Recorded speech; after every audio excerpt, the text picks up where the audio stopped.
শুধুই ইফতার বানাই তোমাদের জন্য, শুধুই ইফতার বানাই তোমাদের জন্য। তরমুজ আপেল দিয়ে, ছোলা পেয়ারা দিয়ে, পেঁপে আম শরবত দিয়ে, কলা জাম আঙুর দিয়ে, খুরমা দিয়ে অসামান্য। শুধু ইফতার বানাই তোমাদের জন্য, শুধু ইফতার বানাই তোমাদের জন্য। রমজানের ওই 1 মাস ব্যাপী নামালো খামস্তানজির দরবার মাদ্রাসা মসজিদে দেওয়া হচ্ছে ইফতার অনন্য। শুধু ইফতার বানাই তোমাদের জন্য, শুধু ইফতার বানাই তোমাদের জন্য।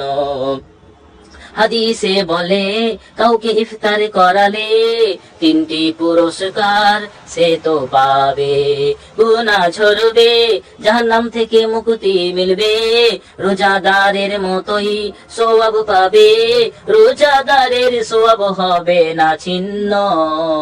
শুধু ইফতার, শুধু ইফতার বানাই তোমাদের জন্য, শুধু ইফতার বানাই তোমাদের জন্য, শুধু ইফতার বানাই তোমাদের জন্য।